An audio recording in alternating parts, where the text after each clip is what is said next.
अस्सलाम वालेकुम। क्या हाल है आपको? उम्मीद है कि आप सब ठीक ठाक होंगे, खैरियत से होंगे। हम भी ठीक ठाक हैं, खैरियत से हैं। तो हम आए हुए हैं बच्चों को लेने के लिए। मैं स्कूल में पार्किंग में हूँ, यहाँ पर गली में, यहाँ पर पार्किंग होती है। स्कूल की भी पार्किंग है लेकिन ये गली की पार्किंग है। तो मैं इधर आई हुई हूँ और वेट कर रही हूँ। तकरीबन 1 घंटे से पहले मैंने अपनी बहन से बातें की। फिर इसके बाद मैंने सोचा कि मैं आपसे बातें करूं, क्योंकि मैं कल बहुत बिज़ी रही हूँ। कल मेरा बहुत दिन बिज़ी रहा है। कल मैं अपनी वीडियो अपलोड नहीं कर सकी। तो और कभी कभी इंसान को दिल नहीं चाहता ना वीडियो डालने का, लेकिन फिर भी इंसान को डालना पड़ती है। ये मजबूरी है, ये एक जॉब की तरह है यूट्यूब ना।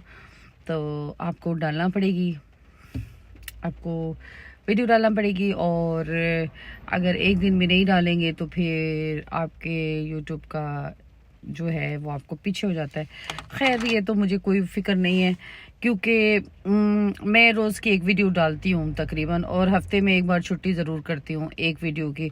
तो सैटरडे या संडे एक दिन की मैं ज़रूर छुट्टी करती हूँ वीडियो की अपने डालने की ना। बाकी 5 दिन में वीडियो डालती हूँ। अब मैंने रूटीन में रखा हुआ है ये, और ये एक अच्छी रूटीन है। मेरे पास जो आज टॉपिक है वो ये है कि इंसान को अपना ख्याल ज़रूर रखना चाहिए, ठीक है ना। इतना ख्याल रखना चाहिए कि दूसरे को पता चले कि आपकी क्या अहमियत है। जब आप ही अपने आप पे टाइम नहीं देंगे, अपने तवज्जो नहीं देंगे, तो दूसरा भी आपको ज़ीरो समझेगा। आप दूसरे की नज़र में ज़ीरो ही रहेंगे। आप कभी हीरो नहीं बन सकते, क्योंकि जो बहुत एक मेरी कज़न थी है माशाल्लाह। तो उसने मुझे कहा था कि काम से जो है ना इंसान नहीं जीतता, इंसान अपने माइंड से जीतता है। इंसान का माइंड होगा ना इस तरह का, तो वो वही लड़कियां अपने माशरे में, अपने ख़ानदान में इज़्ज़त करवाती हैं जो अपना माइंड चलाती हैं, यानी समझदारी। माइंड यानी चालाकी नहीं, समझदारी के साथ जो रहती हैं ना लड़कियां, तो वही जो हैं अपने ख़ानदान में जीती हैं। वही जो है इज़्ज़त करवाने के काबिल होती हैं। और जो लड़कियां हर वक्त काम करती हैं, दूसरों की खिदमत करती हैं, आगे पीछे घूमती हैं, उनकी कोई इज़्ज़त नहीं करता, उनकी कोई रिस्पेक्ट नहीं करता, और सब बेकार हो जाता है। लेकिन देखें, वो तो तमाम बातें ठीक है, नहीं करे कोई रिस्पेक्ट, ठीक है। लेकिन एक टाइम ऐसा आता है जिस टाइम उन लोगों को आपकी नेकी याद रहती है, आपका सिला रहमी याद रहती है। आप जो जो कुछ करते हैं, दूसरे के साथ हमदर्दी करते हैं, उसे कहीं ना कहीं ज़रूर इंसान का ज़मीर ऐसा होता है कि इंसान को कहीं ना कहीं ज़रूर से झंझोड़ता है और बताता है कि इस टाइम इस बंदे ने आपका इतना साथ दिया। कुछ लोग होते हैं वो समझते हैं कि शायद ये लड़कियां जो कर रही हैं अपने ससुराल में जाके कर रही हैं, शायद हस्बैंड का जो है ये बिहेवियर की वजह से हो रहा है, यानी हस्बैंड का सख्त रवैया है। कुछ लोग हैं दिमाग जिनके कच्चे होते हैं, वो इस तरह की बातें सोचते हैं। तो मैंने कोई खातून मिली थी, दरअसल उन्होंने मुझे कहा कि मेरी नंद मुझे कहती थी कि इसका हस्बैंड जो है ना वो इसके ऊपर सख्ती करते हैं और इसके ऊपर प्रेशर डालते हैं, तो हमारी इज़्ज़त इस वजह से ये बहू करती है, हमारी जो भाभी हमारी इज़्ज़त इसलिए करती है। तो मेरे प्यारो इज़्ज़त जो है और जो खिदमत जो है कोई भी नहीं कर सकता जब तक उसका दिल साफ ना हो। जब तक कोई आपके दिल से ना करे आपकी खिदमत, जब तक कोई आपको खिदमत नहीं कर सकता, कोई भी नहीं कर सकता। शायद आदमी चाहे जितना भी औरत को प्रेशराइज करे, औरत जो है ना एक ऐसा अनमोल तोहफा है कि औरत से खुद से आप कुछ भी नहीं करा सकते। और ये बागी होने पे आती है ना तो किसी को भी नहीं छोड़ती। फिर ये औरत से ज़्यादा, मैं कहती हूँ सांप से भी ज़्यादा जो है, जो बहुत ज़्यादा सख्त मिजाज है ना, वो औरत का होता है। जब नरम दिल, औरत से ज़्यादा नरम दिल कोई नहीं होता, ये बात याद रखिएगा। औरत से ज़्यादा नरम दिल जो है ना वो कोई नहीं होता, और औरत से ज़्यादा सख्त दिल भी कोई नहीं होता। औरत का सख्त दिल जो होता है वो एक माशरा बनाता है, एक माहौल बनाता है। आपने नाम सुना होगा फूलन देवी का। मुझे ना उसकी बहादुरी ना मुझे बहुत अच्छी लगती है। मैं कहती हूँ उसने एक औरत होके उसने अपनी बहादुरी को मनवाया। वो जो हो जैसे हुआ जैसे, लेकिन वो उसकी पिछली कहानी देखे ना उठ के, तो वो एक बागी औरत कैसे बनी, वो यहाँ तक कैसे पहुंची, तो ज़रूर आप देखिएगा। कभी उसकी हिस्ट्री पढ़िएगा, कभी उसकी उस पर बनी हुई फिल्म देखिएगा, आपको पता चलेगा। तो मेरी वीडियो पसंद आए तो लाइक शेयर एंड सब्सक्राइब ज़रूर कीजिएगा। उम्मीद है कि मेरी वीडियो पसंद आएगी। अस्सलाम वालेकुम, क्या हाल है आपको? उम्मीद है कि आप सब ठीक ठाक होंगे, खैरियत से होंगे। मैं ठीक ठाक हैं, खैरियत से हैं। हम आए हुए हैं अज़ा में। मैंने कहा कपड़े तो मैं हमेशा दिखाती हूँ, तो मैंने सोचा कि मैं आज आपको क्रॉकरी दिखाऊंगी। यहाँ पर किस तरह की क्रॉकरी मिलती है। यहाँ पर जो क्रॉकरी होती है ना, वो बहुत ही अच्छी होती है और बहुत ही प्यारी। मुझे बहुत पसंद है अज़ा की क्रॉकरी। और दूसरी बात ये है कि यहाँ पर जो चीज़ें होती है ना, वो बिल्कुल मुनासिब कीमत पे होती हैं। इस इधर ज़्यादा पैसे कॉस्टली नहीं होते, एक्सपेंसिव नहीं होती। तो बहुत ही अच्छा लगता है इनकी चीज़ों को देखना। मुझे चीज़ें ना भी लेना हो ना, मैं फिर भी है ना इधर इसकी चीज़ों को देखती ज़रूर हूँ। इधर की क्रॉकरी क्रॉकरी जितनी भी है उनको देखती हूँ, और चीज़ें बहुत ही अच्छी लगती हैं मुझे इधर की। और जा रहे हैं, देखिए कितने प्यारे जा रहे हैं, लेकिन मसला ये है कि ये एयर टाइट नहीं है। ऊपर से इनका जो कैप है ना, वो बहुत हल्का सा था जो मैंने देखा। तो मैंने कहा ये गुलदान तो ज़रूर बन सकता है जो बड़े वाले जा रहे हैं, लेकिन इसमें कुछ चीज़ रखी नहीं जा सकती। या तो फिर भाई ऐसे हो किचन जो बस सजा सजाया हो। जो ख़वातीन बहुत कम खाने बनाती हैं उनके लिए तो ये चीज़ें बहुत सूट करती हैं, लेकिन हम जैसों के लिए सूट नहीं करती। हमारे लिए ऐसे जार होना चाहिए जो एयर टाइट हो, और अच्छी तरह से उनके जो कैप हैं वो अच्छी तरह से कसे हुए हों, ताकि गिरे तो फिर हमें नुकसान भी ना हो, हमारी चीज़ें भी ना गिरें। क्योंकि हम करते हैं काम किचन में, और इधर बहुत ज़्यादा कुकिंग होती है माशाल्लाह से मेरे किचन में। तो मैं नहीं चाहती कि मैं जल्दी जल्दी के चक्कर में चीज़ें अपने जार भी तोड़ूं। तो मैंने सोचा कि अभी ये मेरा बड़ा दिल चाहता है कि मैं इस तरह के जार लूं जो बहुत ज़्यादा खूबसूरत हों। लेकिन मसला ये है, वो जार खूबसूरत तो बहुत होंगे, लेकिन सिर्फ वो रखने के लिहाज से होंगे, और जो दिखता है वो बिकता है।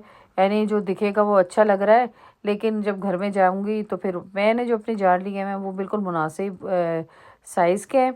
ठीक है, वो 100 क्या कहना चाहिए, ग्राम, 100 ग्राम में आ जा की चीज़ आ जाती है आराम से उसमें। तो मुझे कोई मसला ही नहीं होता। और ज़्यादा बड़े जार भी नहीं लेती मैं, मुनासिब चीज़ लाती हूँ, मुनासिब रखती हूँ। इतने ज़्यादा नहीं लाती कि वो चीज़ें ख़राब हो जाए, इतने बड़े बड़े जार। और मेरे पास हर तरह के किचन में मसाले हैं, मेरे पास हर तरह की चीज़ें हैं। और इस टाइम हर टाइम माशाल्लाह माशाल्लाह मेरी किचन के रसोई में हर चीज़, मेरी रसोई में हर चीज़ मौजूद है। तो मुझे कोई ज़रूरत नहीं पड़ती बाहर जाने की, इस तेज़ी से भागने की, कि मैं जब मेरे पास चीज़ें ख़त्म हो जाती हैं तो मैं ले आती हूँ जो मुनासिब कीमत में। और ये देखें बाउल कितना प्यारा लग रहा है, और नमक मिर्चे की ये देखिए कितना खूबसूरत बाउल है। तो कितना खूबसूरत है, मुझे बड़ा अच्छा लगा था ये स्टाइल ना इसका। और था भी ये सिर्फ एक ही, और दूसरे हैं लेकिन वो और तरह के हैं। और डिनर सेट वगैरह भी यहाँ पर बहुत अच्छे, बहुत खूबसूरत है। क्रॉकरी बहुत प्यारी, बहुत खूबसूरत, देख के दिल खुश हो जाए। हम बर्तन तो ले लेते हैं, लेकिन उनका इस्तेमाल करना भी आना चाहिए कि हमने उन बर्तनों को किस तरह इस्तेमाल करना है, हमने उसे कितना चलाना है, ये हमें मालूम होता है बर्तन को। और इस तरह इंसानी रिश्तों का भी होता है ताल्लुक़, कि हमने इंसानी जो रिश्ते होते हैं वो भी बर्तनों की तरह ही चलते हैं। जिस तरह हम एक डिनर सेट लेके आते हैं और उसको केयर करते हैं, उससे महंगा डिनर सेट होता है, तो हम उसको इतना केयर करते हैं कि हम उसे संभाल के रखते हैं। हम कहते हैं कि वो ख़ास बंदा है, ख़ास स्पेशल बंदा है, जिससे हम जो है ये जो बहुत महंगा वाला डिनर सेट है वो निकालें और वो यूज़ करें। और जितने अफराद होते हैं हम उस लिहाज से हम चीज़ें निकालते हैं बर्तनों की। तो इसी तरह रिश्तों का ताल्लुक़, इसी तरह रिश्ते भी इतने ही प्यार मांगते हैं जितना कि एक बर्तन। हमें भी रिश्तों के लिए बहुत सारे जो है पापड़ बेलना पड़ते हैं इनको निभाने के लिए, इनको इन आगे चलाने के लिए। इनसे मोहब्बत जो है, यानी आप जिसको जितना मोहब्बत करेंगे ना, आप जिस रिश्ते के साथ, उसी रिश्ते के साथ आपको रिटर्न मिलेगा। और जिससे रिटर्न ना मिले ना, तो उससे परेशान ना हो, उससे उदास ना हो उस रिश्ते से। क्योंकि ज़रूरी तो नहीं है कि 5 उंगलियां बराबर होती हैं, 5 उंगलियों तो एक जैसी नहीं होती ना। तो इसी तरह रिश्तों का ताल्लुक़ है। बाज़ लोग ऐसे होते हैं कि हम रिश्ता निभाए जाते हैं और वो आपको रिटर्न नहीं देते। इस सिलसिले में आपके कमर पे छुरा घोंप रहे होते हैं, आपको प्यार के बदले आपको कड़वा जवाब दे रहे होते हैं। आप जितना भी उनके साथ अच्छा कर लें, अच्छे नहीं होते, अच्छा सलूक नहीं करते। लेकिन अगर आपने नेकी की नियत से उनके साथ सिला रहमी करनी है तो आप उनके साथ सिला रहमी किए जाएं। और फिर इसके बाद अगर आपका दिल नहीं करता तो आपके ऊपर ज़ोर ज़बरदस्ती नहीं है कि आप बिल्कुल बिछे जाएं और दूसरा बंदा आपको कुछ ना समझे। ऐसे बंदे के लिए आप अपने आप का फ़ासला इख्तियार कर लें। फ़ासला इख्तियार करने का मतलब है उसके साथ जो है लड़ाई झगड़ा नहीं करें, बल्कि फ़ासला इख्तियार कर लें। जो आपको कुछ समझ नहीं रहा, जो आपके साथ प्यार का ताल्लुक़ नहीं रख रहा, जो आपके साथ इज़्ज़त का ताल्लुक़ नहीं रख रहा, तो आप बिल्कुल भी, आपको ये हक़ नहीं पहुँचता कि आप उसके ज़रिए ना ज़लील हों। ऐसे बंदे जो होते हैं ना, जो नहीं मानते किसी को कभी भी, तो वो उनमें एक और बुरी क्वालिटी होती है। उनके अंदर एक बुरी क्वालिटी ये होती है कि वो कभी भी, जितना भी आप किसी के साथ कर लेना, तो वो मानते नहीं हैं इस बात को। आप बेशक तवे पे भी बैठ जाए ना, तो वो आपकी नहीं मानेंगे, आपकी किसी भी मेहरबानी को सिला रहे। तो अगर आपकी नियत है ना कि हम नेकी की नियत से और अल्लाह को राज़ी करने की नियत से हम इसके साथ कर रहे हैं, तो करते चले जाइए। फिर तो अल्लाह को राज़ी करना है ना, फिर आपको क्या फ़िक्र करना है। लेकिन अगर आप चाह रहे हैं कि आपकी जहाँ पर इज़्ज़त बहुत ज़्यादा मजरूह हो रही है और ख़राब हो रही है आपकी इज़्ज़त, तो आप अपना थोड़ा सा फासला रखें तो ज़्यादा अच्छा लगेगा।